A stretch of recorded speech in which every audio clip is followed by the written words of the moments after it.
You pull them, you spray them, you dig them out root by root on a Saturday morning with dirt under your fingernails and a bad back by noon. And 2 weeks later, they're back. More of them, if anything. Here's the truth nobody tells you. You've been fighting dandelions the wrong way, and the reason they keep winning isn't bad luck, it's biology. Once you understand how they actually work, you stop wasting money on products that don't solve the problem, and you start doing the one thing that actually does. Let's get into it. Step 1. Soil test. First, treat second.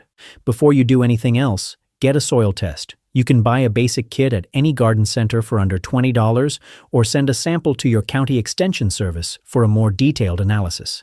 This tells you your soil pH, nitrogen levels, phosphorus, potassium, and organic matter content. Dandelions thrive in acidic soil, pH below 6.0. Most lawn grasses prefer a pH between 6.2 and 7.0. If your soil is too acidic, your grass is already weakened before it even competes with a weed. The fix is lime, either pelletized calcium carbonate or dolomitic lime, applied in fall. It's cheap, it's easy, and it shifts the soil chemistry in favor of your grass over a single growing season.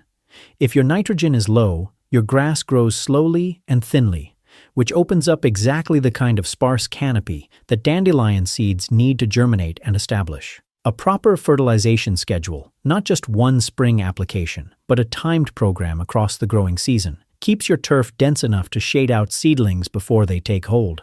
Step 2. Aerate and dethatch. Compacted soil is dandelion paradise. When soil particles are pressed together, grass roots can't penetrate deeply and water pools on the surface. Dandelion taproots, on the other hand, are built to drill through hard soil. They do it well. Core aeration, pulling small plugs of soil out of the lawn, relieves compaction and allows water, air, and fertilizer to reach grass roots.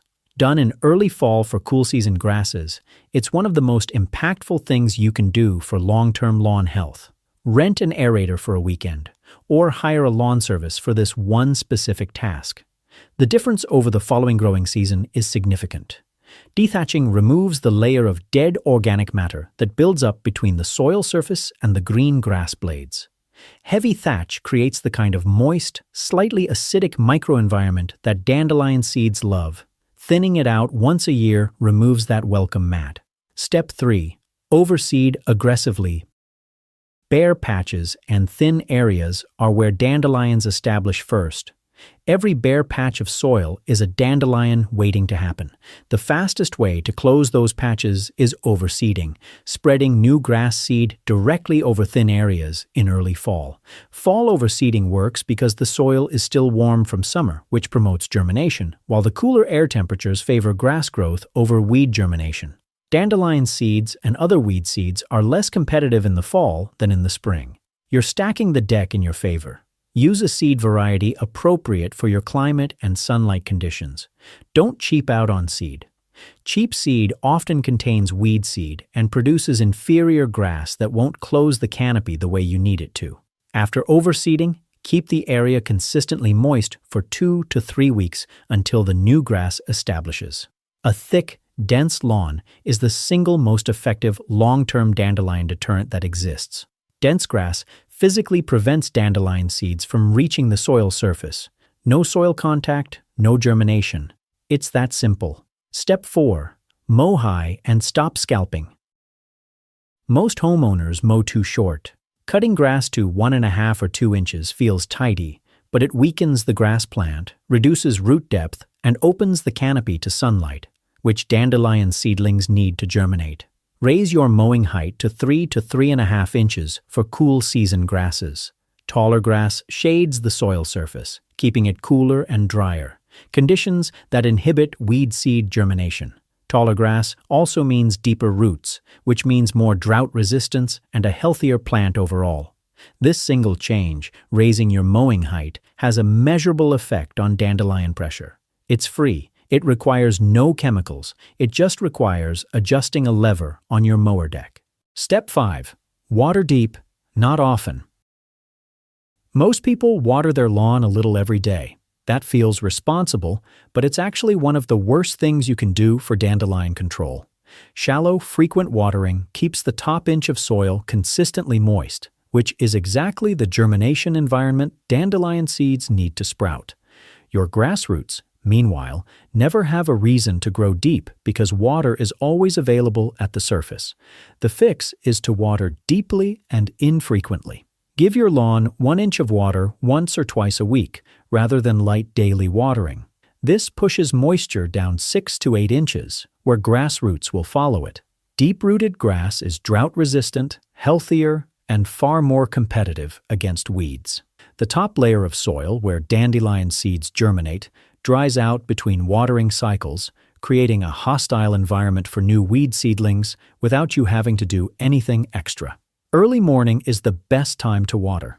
The grass has all day to dry, which reduces disease pressure and keeps turf strong enough to compete. Step 6. Don't let them seed. This one sounds obvious, but most people ignore it, and it costs them enormously. A single dandelion that goes to seed produces up to 200 seeds. Each one of those seeds can travel miles on the wind. If you have 10 dandelions go to seed in your yard in a single spring, you've just released potentially 2,000 new plants into your neighborhood, and a good number of them are landing right back in your lawn. The rule is simple: deadhead before they seed. The moment you see a dandelion flower, remove the head before it turns into that white puffball. You don't need to pull the whole root right then. Just snap or clip the flower head off at the stem and dispose of it in a bag, not on your compost pile. This one act, done consistently, breaks the seeding cycle and dramatically reduces the incoming seed pressure year over year. It takes 5 seconds per plant. It requires no tools, no chemicals, and no weekend project. And it has a compounding effect. Fewer seeds this year means fewer plants next year. Most homeowners skip this step entirely because it feels too small to matter. It doesn't. It matters a lot. When you still need to remove them directly. Even with the best lawn conditions, you will occasionally need to remove individual dandelions, especially mature ones that are about to seed. For direct removal, use a proper dandelion weeder, a long, narrow forked tool designed to go straight down alongside the taproot and lever the entire root out intact. Do this after rain when the soil is soft. Get the full root, or you're just making more plants. For persistent patches, a targeted application of a broadleaf selective herbicide in early fall, when dandelions are actively drawing nutrients down into the root, is more effective than spring spraying. The plant is transporting resources downward in fall, which pulls the herbicide down into the root system and kills it more completely. Spring spraying feels satisfying but has lower efficacy. Fall is the window that actually works. The shift in thinking stop. Thinking about dandelion control as a weeding problem. It's a lawn health problem. A weak, thin, compacted, acidic lawn invites dandelions. A dense, healthy, well-fed lawn crowds them out before they get started. Test your soil. Lime if needed. Fertilize on a schedule. Aerate in fall. Overseed thin areas. Mow high. Water deep. Snap off flower heads before they seed. Remove the occasional mature plant before it roots in.